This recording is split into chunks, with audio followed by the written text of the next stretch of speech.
Hi എന്ന് പറഞ്ഞതേ ഒരു ആൾട്രേഷൻ്റെ വീഡിയോ പറയാനാണ്. ഇത് 12.0.12 കൊടുക്കണ 2-30-55 മെറ്റൽ ട്രാൻസിസ്റ്ററിൻ്റെ ഒരു ബോർഡാണ്, സ്റ്റീരിയോ ബോർഡാണ്. അപ്പോൾ ഇതൊന്ന് ആൾട്ടർ ചെയ്തെടുത്ത് കഴിഞ്ഞാൽ നല്ല പക്ക പഞ്ചുള്ള നല്ലൊരു സൗണ്ട് ക്വാളിറ്റി ഇതിൽ നിന്ന് സ്റ്റീരിയോ ആയിട്ട് പ്രതീക്ഷിക്കാം. ഇത് നമ്മൾ മാർക്കറ്റിൽ ഒരു 600-650 റേഞ്ചിൽ കിട്ടുന്ന ബോർഡാണ്. അപ്പോൾ ഇത് 12.0.12 പകരം ഞാൻ എന്ത് ചെയ്യാൻ പറഞ്ഞു, 20.0-20 അല്ലെങ്കിൽ 19.5 കൊടുത്തിട്ട് ഇത് വർക്ക് ചെയ്യാനുള്ള പരിപാടിയാണ്. അപ്പോൾ അങ്ങനെ ചെയ്യുമ്പോൾ ഇതിൽ ഈ ബ്രിഡ്ജ് ഡയോഡ് 5 ആമ്പിയർ ആക്കിയിട്ട് നാളെ മാറ്റിയിടുക. ഈ കപ്പാസിറ്റർ 35 2700 എങ്ങാണ്ടാണ്, 2200 UF. അതിന് പകരം 60 വോൾട്ട് 4700 MFT ഇടുക.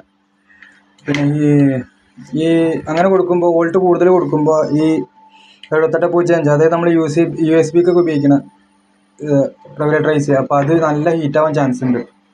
അപ്പോൾ അതൊന്ന് നല്ല ഹീറ്റ്സിങ് പേസ്റ്റൊക്കെ ഇട്ടിട്ട് റെഡിയാക്കുക. പിന്നെ ആൾട്ടർ ചെയ്യാന്ന് പറഞ്ഞത് ഞാൻ ചെയ്യാൻ പോണത് ഈ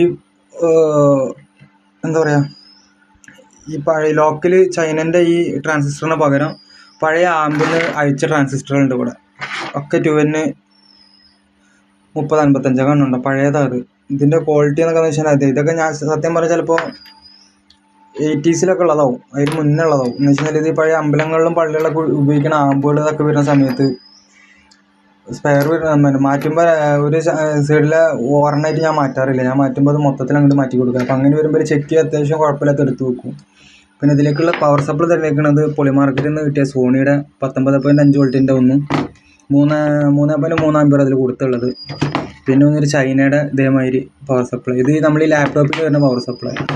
അപ്പോൾ ഇത് രണ്ടെണ്ണം വെച്ചിട്ട് 19.0.19 ആക്കിയിട്ട് ഇതിന് കൊടുക്കാനുള്ള പരിപാടിയാണ്. അപ്പോൾ ഈ ട്രാൻസിസ്റ്ററും സാധനങ്ങളൊക്കെ മാറിക്കഴിഞ്ഞ് കഴിഞ്ഞാൽ ഒറിജിനൽ ഇട്ട് തന്നെ കൊടുത്ത് ഈ കപ്പാസിറ്റർ മാറി റെഡി ആക്കി ഇങ്ങനെ ഒന്ന് ബിൽഡപ്പ് ചെയ്ത് വോൾട്ട് കൂട്ടി കൊടുത്തു കഴിഞ്ഞാൽ ഇതിന് നല്ലൊരു പെർഫോമൻസ് എന്തായാലും 50+50 RMS ഔട്ട് ഇതിൽ നിന്ന് കിട്ടും.